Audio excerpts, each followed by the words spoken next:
a lot of people felt, what's going to happen? Is this the end of the world?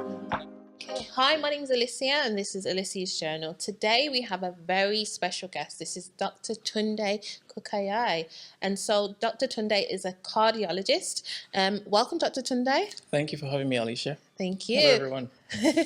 So basically, you know that this project is all about collaboration over competition, right? And so we've brought some really, really amazing people together to basically celebrate the narratives that aren't necessarily told about Black people in general.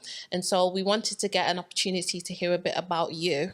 Right. So the first question that I normally ask people is, what does reclaiming narratives mean to you personally? So I think a narrative is really how your story is told. And for me, I think reclaiming narratives means having that opportunity to say, hold on, this is not how my story should be told. This is who I really am as a Black person. This is what my identity is. And I think that the Black History Month was a great opportunity for all of us, many of us, to say, hold on, this is how people have always portrayed Black people. But no, this is not all that there is to us. And I think it was a great opportunity to say, this is the time that we need to actually rewrite our stories the way our stories need to be told. There is an author called Brené Brown. She said something about our stories, and she said that if we just accept the stories the way they are, they define us. Or if we ignore our stories, they define us.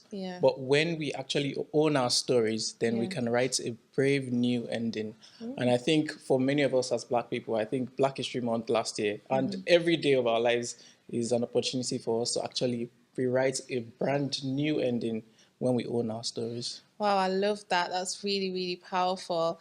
So tell me like a bit about your journey. Like, how did it all start? How did you become the doctor that you are today? Well, I think I have to give credit to my parents because my dad's a doctor, and I think having seen my dad work as a doctor, that's how I got the passion for medicine. And then I got into medical school, and then after medical school, I came to the UK to do a master's program originally, and I started working in the UK in the NHS, which is a great system. I love it. I know a lot of people criticize it, but it's a great system. And over the years, I've been training as a cardiologist.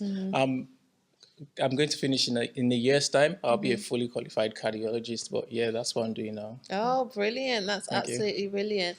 So have you had any challenges along your journey? Anything that's kind of been, a bit of a hurdle for you? Yeah, I would have loved to say that life has been a smooth sail for me, but I think even if we feel our lives have been good, if we reflect, we'll find out there have been times, critical points in our lives when we must have faced some form of adversity.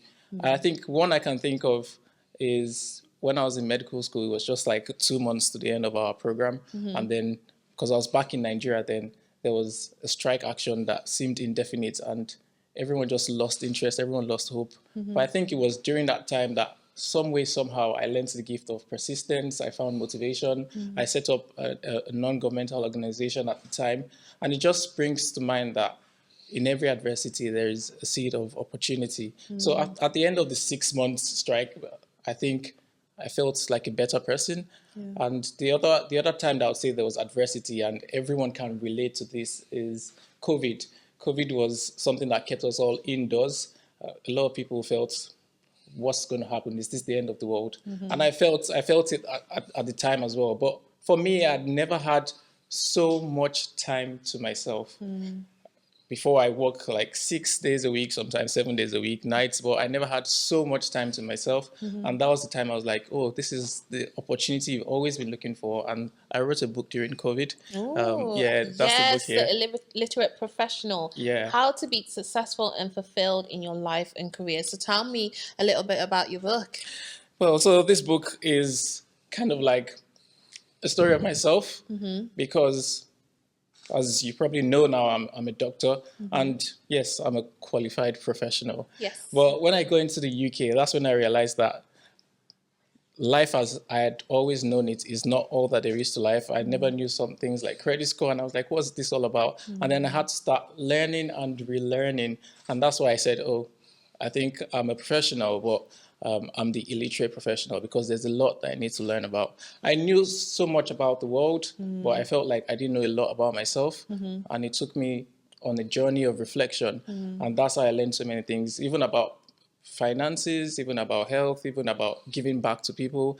And then I used a lot of illustrations from people across the world. And that's what I wrote, a lot of short stories as well as illustrations and action tips and points that people could take on. Yeah. And that's what culminated in this book, The Illiterate Professional. What was the number one thing you learned about yourself when writing this book? Well, the number one thing I learned about myself is you can do whatever you set your mind to do, because I never in my wildest dreams would have thought that I would have written a book. And the other thing I would say from there is when you take a step in your journey, just take that step of faith, because when you take that step, even though you can't see the whole stairway, just take that step. You don't know where it will lead you to. And I would say that many things in my life have come from that singular step, like, oh yeah, well, why not write a book? And then from the book, I'm like, oh yeah, why not open a YouTube channel? Oh yeah, why not start a podcast series? And that's how I met Aurea, and that's why I'm here. And yeah, just take that step, and you don't know where it will lead you to. Yeah, I think a lot of people who have come so far have said the same thing. Like, it's just about taking the step, right? Understanding that, you know, if I take one step and another step and another step, and before you know it, many doors have opened. So I think that's really, really powerful. I wanted to ask you a little bit more about like the narratives that you grew up with and how those impacted you. What were some of the narratives that you heard about yourself as a young Black boy? Well, I'll be honest, where I came from, because I grew up in Nigeria, everyone was like me. Okay. So I didn't feel like, oh, I'm out of place or I feel different. And I always thought, yeah, I could do anything that I wanted to do. I could be whoever I wanted to be. But I think when I came to the UK, I then realized that, oh, hold on, there seems to be like a divide here. Not everyone is like me. And then some people start looking at you like, oh, because of the color of your skin, there's some certain places we don't expect you to reach. Or there's some things that we don't expect, some certain amount of intelligence we don't expect from someone with the color of your skin. But to be honest, because I think I'd already known, my personality was already formed. I already got to the point that no one could tell me who I should be, because I know what I have inside of me. And I think that's important for all of us, and something I'm trying to pass on, because I've got kids now, and it's something I need to pass on to them, that no matter where you are, no matter who you are, no matter where you are, don't let anyone define who you're supposed to be. I tell them every night that you can do anything you want to do. And I think that's one thing that I want to share with everyone, because many times, and it's very common with Black History Month, and that's why I absolutely love this project, that when we go to schools, when we go to places, the only thing we think about when it's Black History Month is, oh, Martin Luther King, Nelson Mandela, Barack Obama. And then we don't actually say, hold on, those are not the only Black people in the world. There's a lot of people out there in Wolverhampton, in the West Midlands, in the UK, that are doing great and wonderful things. And it was just a great experience to be part of this project, because it opened my eyes to see that there's a lot more people than the media would tell you that are doing great and wonderful things. Absolutely. Shout out to our sponsors, Arts Council England, Fashion Afrique, and Anais Art. Without you, none of this would be possible. You truly have helped to keep our vision and our mission going.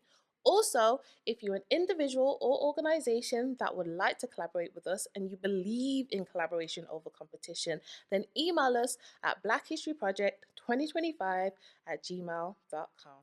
Absolutely. So take me back to you being a young boy in Nigeria. Like, you talked about when you was in Nigeria and you see other people looking like you thought that you could do anything. Like, you didn't really have any limiting mentality. You was pretty much kind of just, I can do it. Like, I can do whatever I want. And then you came here and it was different. So tell me what the difference was for you. Well, back in Nigeria, like I said, everyone was like me. I think credit to my parents, I went to good schools, I had good grades. So with that mentality, you just think, you know what, the sky's the limit. There's nothing you can't do. But when I came here, I realized that there's a bridge, kind of. There's a divide, and it seems like there's a barrier that many people, I think, place in their minds as well. Because, for example, for the training I'm doing, a lot of people think, oh, well, I'll just go for the easiest bit. Many people, they won't take a lot of foreign trainees and things like that. But I'm like, you know what? And I also have that in my mind, like, oh, I don't think you'll be able to achieve this. But it's just that leap of faith. Like I said at the start, that just take that step. What's the worst that can happen? Yeah. The worst that can happen is that you fail and then you get back up again. So also at work, I see this at work, and I try to tell people that are like me as well, that because they feel like, oh, don't you feel that there's kind of like some racism or something like that? And I'm like, I can't feel it. And they're like, really, haven't you seen that? I'm like, I can't feel it. And they think I'm lying. It's not that I'm lying. It's just because I think I've gone past that. And I've told myself that I can do whatever I want to do. Yeah. The only person that is limiting me is myself. Wow. So I try to encourage people as well. Like, if you want to do something, go for it. I would support you. Don't let the color of your skin be the limiting factor for you. Love that. Absolutely love that. I think it's very rare that you know, it seems like you've done a lot of work on yourself to the point where your mentality is, I'm going for what I want and I'm going to get it. It doesn't matter who's in the way, what's going to come up, what systematic oppression is about. I'm going to work hard and I'm going to get there. And, you know, you're definitely a testament to that. Well, I would say I'm a work in progress because I don't think that I'm there yet. Okay. Yeah, I think I'm still making steps daily. Yeah. And some of it is also due to the fact that during COVID, and you'll find out in the book as well, I think I had times that I realized that I knew a lot about the world, but I didn't know a lot about myself. And then I went into the journey of personal development.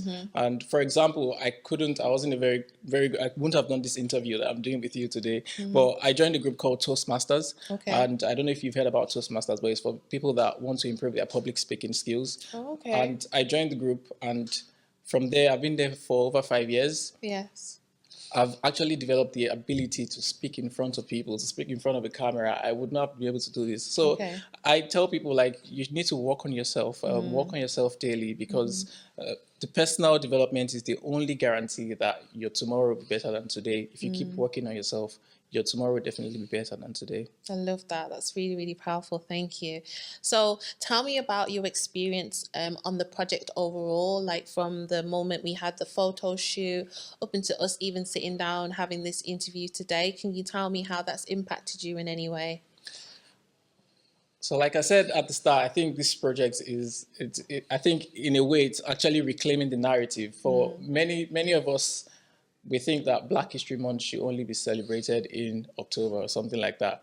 And that's one good thing about this project, that it's not just saying, oh, it's Black History Month. Black History Month is over. Let's just stop at it. But right from the get-go, when I spoke to Ori about this, I'm like, yeah, count me in. I'm going for it. I'm good. I'm going for it. Yeah. And I also love the theme, a welcoming table, because as we all know, for many reasons, including the color of your skin, we're not welcome to many tables. No. Yeah. And I loved the way the project was run, because it was a collaboration between Aurea, Darren, and all of us. I mean, we actually set up the table together and said that, you know what, if they're not going to create the table for us, we're going to create the table ourselves. Absolutely. And I think up to the point that, I mean, even up to the outfits, it was one of us that actually provided the outfits. If we wanted to do this, like, oh, let's just get a big media house or let them sponsor us, one, it could have cost a lot of money. Two, it might not have happened with all the bureaucracy. But because everyone put their hands together saying, we're going to make this work, it actually did work. The photo session was brilliant. I mean, trying different outfits, the pictures, as you can see there, of fantastic, wonderful quality. I mean, it's a picture that tells a lot of stories. Yeah. And yeah, coming there on that day as well was also an opportunity to meet a lot of wonderful people, as well as people in the community. I had a chat with many people I would not have met before. And it was just a testament to the fact that we need to start setting up our own tables. Even when people say, oh, you're not welcome to the table, you know what, teach that table. We can set up our own table and make it happen. Yeah. Let's go back to the picture then, because you referenced the picture. How does it feel to like see yourself like represented in this way? This picture has been, you know, last place it was is at Birmingham Library, the largest library in Europe, right? Yeah. How does it feel to see yourself represented in this way? I still don't know how to qualify that, but I think I'm thankful for the opportunity to start with, to have my picture put there, because people are like, oh, this is a strange combination. What's it doing? Why's it got a stethoscope hanging there? Yeah. And I just like the fact that it just sparks curiosity in the audience's mind, that what is this all about? But yeah, like I said, you never know where one singular action could take you. And when we said, oh yeah, when I said, oh yeah, I'm on board with this project, I didn't know it was going to be in the Wolverhampton Art Gallery. I didn't know it was going to be exhibited in London. I didn't know it was going to be exhibited in Birmingham Library. So I think for me, it's first, I'm thankful for the opportunity, and it's also a testament to the fact that you just need to take that step, you need to take that action, because you don't know where it will lead you to. Absolutely, absolutely. And so there's going to be a lot of young, boys and girls that look at your picture in various locations and, really be inspired by you. Like, what do you hope that they can take from it? Many people will say, oh yeah, what I would, many people will think that what I would want to pass to people is, oh yeah, because I'm a doctor, you can also be a doctor. But sorry, that's not the message I'm trying to pass across. Okay. The message I'm trying to pass across is that no matter what you do, wherever you are, first, you can be anything you want to be. And two, don't define yourself by your career as well. That's one thing I tell people. And that's when I wrote the book, for example, I just put my name and people were like, why didn't you put your title there, you're a doctor? I'm like, yes, I'm a doctor, but I don't want people to define me by what I do, because what you do is not equal to who you are. Right. Okay. So many people, I tell them, try to find out what you're passionate about and try to find out what your purpose is. And that's basically what I try to talk about, like finding your passion. And even I do a podcast called the Passionate Professional series. Okay. And for that, I get people that are professionals, they are career professionals in whatever field, but they're still finding the time to find out what they are passionate about. Right. And expressing that, because it's through those passions that you can actually change the world.